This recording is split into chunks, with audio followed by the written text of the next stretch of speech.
निषेध सभा ज्यांनी आयोजित केली आणि ज्यांच्यासाठी आयोजित केली, या व्यासपीठावर उपस्थित असलेले बाळासाहेब नेवाळजी, या महाराष्ट्र माजी मंत्री आदरणीय बाळाभाऊ बेगडे, त्याचप्रमाणे या व्यासपीठावर असलेले सर्व खरं तर बाळासाहेबांवर प्रेम करणारी आणि खरं तर विविध क्षेत्रामध्ये काम करणारी ही सर्व मान्यवर मंडळी प्रामुख्याने उपस्थित आहेत. समोर बसलेले सर्व या मावळवासियातील सर्व, मी सर्व का म्हणतोय की सगळी मंडळी बाळासाहेबांच्या प्रेमाखातीर इथं उपस्थित राहिली, की ज्या विषयाला धरून आपण सगळी मंडळी एकत्र आलो त्याची कारणं सुद्धा तुम्हा सगळ्या मंडळींना माहिती. त्याच्यामध्ये निषेध मोर्चा का आला, का नाही आला, याच्यासाठी सुद्धा आपली चर्चा होणं गरजेचं आहे. तुम्हा सगळ्या मंडळींना मी एकच सांगेल, ज्या वेळेस या भारताची संस्कार अशा पद्धतीत असतात, संघटित व्हा, संघर्ष व्हा आणि शिका, या माध्यमातून जर आपला भारत घडला असेल आणि जर उघड्या डोळ्याने जर त्या संघर्षाला किंवा त्या ज्या अन्यायाला वाचा फुटत नसेल, त्यावेळेस संघर्ष करणं गरजेचं आहे. आणि ती संघर्ष कुणी करायची? दुसऱ्याच्या घरात शिवाजी महाराज जन्मला नाही पाहिजे, आपल्या स्वतःच्या घरामध्ये जन्मला अशी भावना व्यक्त झाली तर ह्या संघर्षाचं म्हणजे जे निषेध करत असताना ज्या विषयाला हात घालतात त्याचा जन्मही होणार नाही, अशी माझी भावना आहे. तुम्हाला सगळं कळतंय, मलाही सगळं कळतंय, पण ओळख नाही ही सगळ्यात मोठी शोकांतिका आहे.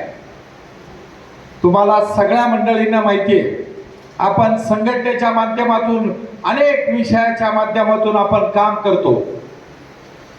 विषय भिन्न भिन्न असतील, विचार भिन्न भिन्न असतील, बुद्धिभेद असेल, पण ज्या संस्काराच्या पलीकडे जात नाही, एका चौकटीच्या पलीकडे जात नाही, त्याला हे भारत भूमी म्हणतात आणि हा मावळ भूमी म्हणतात.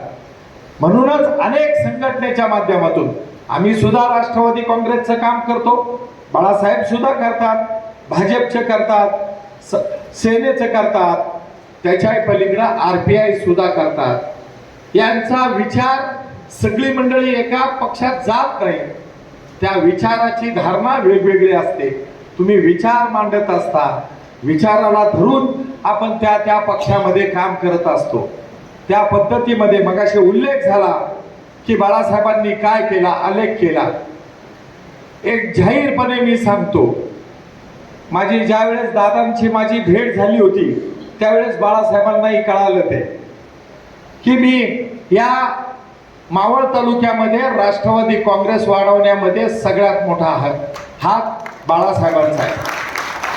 अशा गोष्टी व्हायला नाही पाहिजे, पण झाल्या. कोणासाठी झाल्या, का झाल्या याचं निधन करण्यापेक्षा तुम्ही का केल्या म्हणून हा कार्यकर्ता तिथे बोलला. पक्षामध्ये असतं ना, विचारात भिन्न भिन्नता असते. माझ्या बाळासाहेबांची एखाद्या वेळेस विचारामध्ये जमलं नसेल, पण तुम्हाला जाहीर सांगतो, त्या आमदाराला सगळ्यात पहिला टोकणारा हा बापू बेगडे. मी का सांगतो, एका अधिकाऱ्याने फोन करून सांगितलं की बाळासाहेबांचं तुमचं काय नातं आहे, कसं आहे तुमचं, जमतंय का? ते पण DYSP होते. मी म्हटलं का हो साहेब? नाही म्हणले, बाबा त्यांना सावध कर. बघा, शासकीय यंत्रणेमध्ये काम करणाऱ्या माणसाला सुद्धा कळत असतं की खोटा गुन्हा आहे का खरा गुन्हा आहे, पण ती माणसं शोधत असतात आणि बोलण्याचं धाडस कोण करल याची त्यांना चुणूक असते. म्हणून माझ्यासारखा, मी सकाळी सुद्धा फोन केला त्यावेळेस विश्वास बसत नव्हते, मी त्यांना वॉन्टेड व्हा म्हणून सांगितलं, राहावा बाहेर, पण त्यांचा दांडगा विश्वास हा की माझ्यावर अन्याय होणार नाही, पण आपण का घाबरायचं, हा निर्भीडपणा असताना सुद्धा आपल्याला 5 महिने भोगावं लागलं, हे सगळ्यात शोकांतिक आहे. त्याच्यामध्ये पहिली मीटिंग होत असताना ना सगळ्यात पहिला निषेध आपल्या पार्टीमध्ये मांडला असेल तर आमदारासकट आणि कोर कमिटी समोर मांडला. जर अशा पद्धतीमध्ये तुम्ही राजकारण करणार असाल तर भविष्य काळामध्ये आम्ही तुमच्या बरोबर राहणार नाही आणि या मावळ तालुक्यातील जनता सुद्धा तुमच्यामुळे आम्हाला स्वीकारणार नाही. ही हे जाहीरपणे माझ्या घरामध्ये कोर कमिटी असताना बबनराव भेगडे असतील, गणेशजी खांडके असेल आणि आमची सगळी इव्हन तुम्हाला सभापती सुद्धा होते जिल्हाभर दीपक हुलावळे होता. ही कोर कमिटी आमच्या 11 जणांची त्यामध्ये विषय झाला. मी हे का सांगतोय, विचार वेगळा असला तरी संस्कृती हीच जतन करायचं काम आपल्या माध्यमातून आहे.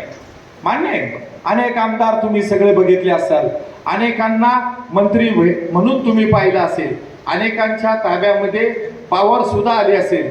ग्रामपंचायतीमध्ये सरपंच असेल, तुमच्या हितकारी सोसायटीमध्ये असेल, पण माणसं तोंड बघून जर काम करत असेल तर त्या माणसांना ना शासन झालं पाहिजे. पण चुकीचं करणाऱ्या माणसाला करा ना, चांगल्या माणसाला करू नका. बघा, सत्यता कुठेही लपत नाही. संघर्ष होईल जाईल, तो अन्यायाला वाचा फुटल्याशिवाय राहत नाही. म्हणून काही का होईना बाळासाहेब, कुणी जरी नसलं तर भगवंत पाहिलाय, देव पाहणार आहे. कारण की या भूमीला संतांचा वारसा आहे. अनेकांच्या मनामध्ये खेदही असेल किंवा आनंदही असेल, त्यांना घाबरू नका, तुमच्या विचाराशी धडू नका. माझ्या म्हटलं गेलेलं आहे, कोण नाही ना माझा वारसा आहे. मग ह्या गोष्टीसाठी तुम्ही प्रयत्न केले आणि प्रयत्नाला यश आलं, ही सगळ्यात मोठी सक्सेस आहे तुमच्या जीवनामध्ये. म्हणजे तुमच्या अनुग्रह, तुमच्या अनुभवामुळे जर इथं समोर बसलेले असेल किंवा मावळामध्ये जर एखादा कोणता चुकीचा विषय झाला तर आपण बाळासाहेबांसारखं जर संघर्ष केला, निर्भीडपणे त्या गोष्टीला जर तोंड दिलं की वाचा फुटते. आणि म्हणूनच ही गोष्ट, म्हणून आजच्या या मावळ तालुक्याच्या इतिहासामध्ये ज्याच्यावर अन्याय झाला त्याला संघर्ष करून त्याचा न्याय मिळाला. अशाच पद्धतीमध्ये भविष्य काळामध्ये तुमचं नाव निघाल्याशिवाय राहणार नाही, अशी भावना व्यक्त करतो. आणि तुम्हाला आम्हाला सांगतो, मी एवढंच आव्हान करीन, भविष्य काळामध्ये आज बाळासाहेबांवर झालं, उद्या तुमच्यावर पण होईल. पण मतभेद राहू द्या, पण माणुसकीचा भेद करू नका. संस्कार, आपल्याला संतांची भूमी जगवायची आणि त्या संतांच्या भूमीमध्ये आचरण करायचंय आणि त्याच पद्धतीमध्ये मनुष्याप्रमाणे राहायला पाहिजे, जनावरांसारखा राहू नये. हेच आव्हान आपल्या सगळ्या मंडळींना करतो. भविष्य काळामध्ये कोणावर अन्याय होईल तिथं सामर्थ्याने आपण उभं राहू, अशी आपल्या सर्वांच्या वतीने मी आपल्याला विनंती करतो. पुन्हा आपल्याला धन्यवाद देतो बाळासाहेब, कारण की आम्ही कोणी येणार नव्हतो, पण ज्या वेळेस सगळी मंडळी फोन करत होती बाबा तुम्ही आलं पाहिजे, कारण की आता तुम्हाला इलेक्ट्रॉनिकचा आणि मोबाईलचा खूप जमाना आहे. बदनामी करायची असेल आणि चांगलंही करायचं असेल ना, तर या माध्यमातून सगळ्यात सोपा विषय आहे. ज्या वेळेस सगळी या व्यासपीठावर जी मंडळी, या सर्व पक्षीय लोक तुमच्या बरोबर आली, लोकांना दिसू द्या की आम्ही सगळी मंडळी, आम्ही म्हणण्यापेक्षा त्या पक्षाची त्या संघटनेची लोक तुमच्या पाठीमागे आहेत. तुमचा हेतू वेगळा होता की कोणी यायला नाही पाहिजे, पण नाही साहेब, वाचा फोडायची असेल तर संघटनेमध्ये, संस्थांमध्ये चर्चा होणं गरजेचं आहे. आणि त्या गरजेच्या गोष्टीसाठी तुम्ही प्रत्येक संस्थेला भेटू शकत नाही, पण इलेक्ट्रॉनिक आणि बातम्यांच्या माध्यमातून, या वर्तमानपत्राच्या माध्यमातून हा संदेश जाईल आणि तो संदेश भविष्य काळामध्ये तो चांगला ठरेल, अशी मी भावना व्यक्त करतो. मला बोलण्याची 2 मिनिटं संधी दिली त्याबद्दल धन्यवाद व्यक्त करतो. जे मित्र परिवार आहेत त्यांचं सुद्धा आणि या व्यासपीठावर असलेली सगळ्या मंडळींचं धन्यवाद. समोर बसलेले सर्व वडीलधारी मंडळींचा धन्यवाद व्यक्त करतो, आभार व्यक्त करतो आणि थांबतो.